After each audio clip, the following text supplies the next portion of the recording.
hyped about A it. lot of objectives also. Yeah. Wow.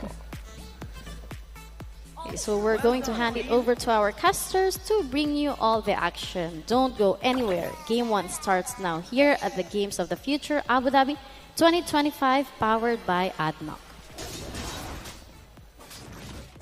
Here we are. Team Spirit going up against Team Max. Nobody expected Team Spirit to be in this spot, but here they are after almost being taken out of the tournament, out of being eliminated, but gonna be facing up against Team Max. Do you think that Team Max has got the composition to actually take game 1 against Team Spirit, Naisu? I think they do, man.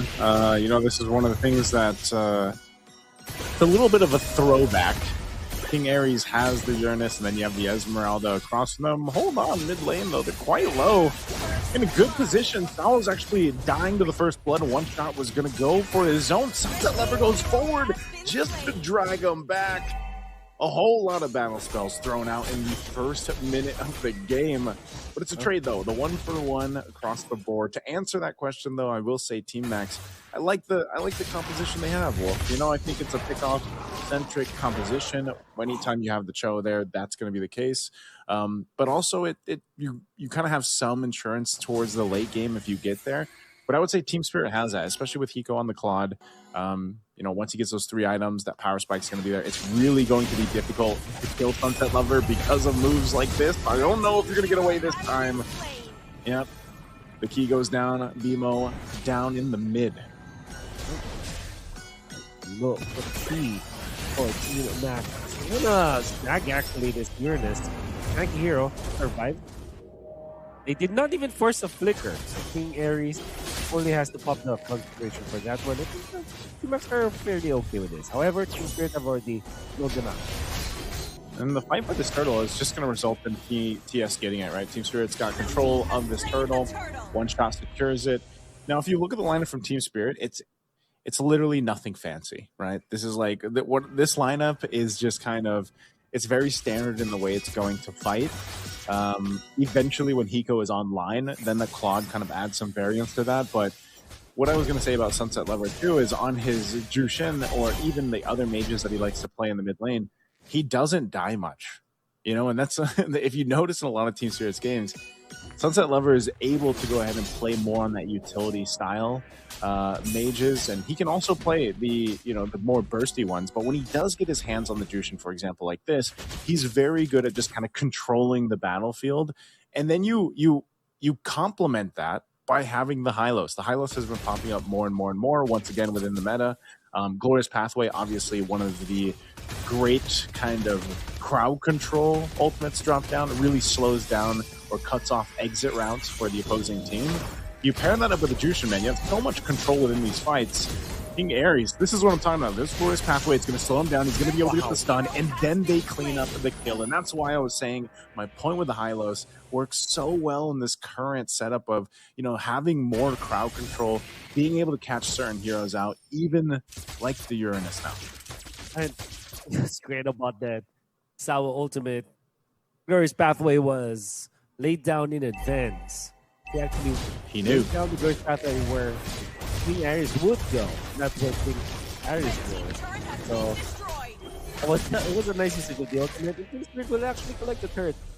Top might even make a move onto the mid lane because they know that they're very powerful. Quietly there at 4 minutes in, you have 2,000 gold lead for Team Spirit. Big lead already up to this point in the game. We'll see if Team Max is able to adjust, and most of that adjustment is just to see what Cypher can do, but he's getting thrown around, and there isn't much that you can do about it right now. One of the changes with the Jushin, like I said, she went through a little bit of a change with the recent patch. There is that cooldown, of course, of about 4 seconds when you throw someone around before you can throw them again, but this is just an objective go in the hands of Team Spirit here. Second turtle of the game, easy take for one shot. So it's Team Max trying to scrape up what they can here, Wolf, and going to try to potentially make a play. Sallow dropping down the Glorious Pathway. They know they want to fight this. Even 3v4, they'll take this fight, and they're going to throw King Ares around. A couple Rhapsody shots here from Lei will keep them from initiating further. For 3.5 4K gold lead for Team Spirit. You wouldn't think that it's a massive lead, but if you look at that time, it's just 5 minutes for this game. Now they're taking over. Kid Bomba even thought they were stacked. He is Saksu! unlikely to actually get the orange buff, but the fact that they're giving information and forcing retributions all over the place, it's already good. And now can be back to farming. Will prompt Team Max to decide what lane to they defend. Oh, this is going to be tough now. Fighting around the purple buff. Pathway dropped down by Sao. Kid Bomba jumping in under the turret for Key. But they just have everything lined up. Cypher trying to get away, burning, but 1 HP will still stay alive. Rest of the team not going to be so lucky as King Ares falls. And meanwhile, Hiko just doing his thing, working on that bottom lane to go ahead and push in that tier 1 turret. So right now, Team Spirit playing fully into the advantage that they have, and Team Max are looking for some type of play somewhere, somehow. But you're starting to see this gap build even further, even just between the jungles here. They've taken out a purple buff away from the Lancelot, and even making the gap between one shot as well as Sap even bigger. Moment, Team Spirit are poised to take this turn, and it might even be a kill. That was ultimate skill. So on point. Yeah, I don't know. Like the amount of value he's getting out of this Hylos right now is just it's maximum value. The Glorious Pathways have been amazing. Sao himself is just able to go ahead and take up so much damage, and you know this is like one of the best experiences you can have as a jungler. Your one shot, you just do what you need to do. You know, rotate, get your buffs, get the turtles, and scale up as quick as you can. The rest of the team is just on control of the jungle, and as you mentioned, Kid Bomba doing a fantastic job at actually just giving information over to the rest of the team. Like, hey, you know, Saksu is here. He's grabbing his orange buff. He's up on this top of the side of the map. If you guys want to make a play, you probably can. And this is what's going to happen here. King Ares, trying to get away, popping the bronze crate. You go there, nice dodge with the BMI. Blazing Door going to be used, but he is cut off from the rest of the fight. They're still going to go for more as Cypher falls. Kid Bomba joining the fight, going to pop the brilliance here. King Ares trying to get away, but he's dragged to his death. A beacon under the tier 2 bottom lane. Team Spirit will take 3. Wow. A clean take, you know, from Team Spirit, especially when the likes of Kid Bomba are jumping in just to force on the brilliance, and then everybody will just back out and then go back to the fight with such precision coming up from Team Spirit meant that they looked untouched. It kind of felt like they didn't even have to worry about their lives during that moment. Like T-Max were just so in the defensive that the resources that they have that should have been used for their own offense weren't even used at all. Team Spirit are just running through it, rolling through Team Max right now. Oh! Hiko jumping in with the Blaze, do it. 3 members, 4, just feeling that strength of a fully locked in Hiko at this point. I think he's got the 3 items already. They've scaled up so fast, man. 10k lead at 8 minutes. Maybe he's just got 2, working on the 3rd. Okay, look at him. Okay, yeah, he's working on the 3rd right now. I was gonna say he's got to be so close with this kind of lead and just the laning he had. Yeah. He's not yet to the tips, right? The 3-item power spike. But he's almost there. Yeah. He's almost there. And you could see it with the Blazing Duet already, just pumping out that damage. You know, you can see the Team Spirit are very comfortable with the outcome of this early game with them. So come the mid game. We haven't even reached the mid game yet, but now we are. The Lord is now available for Team Spirit to take last pawn, and there it is. Man, 850.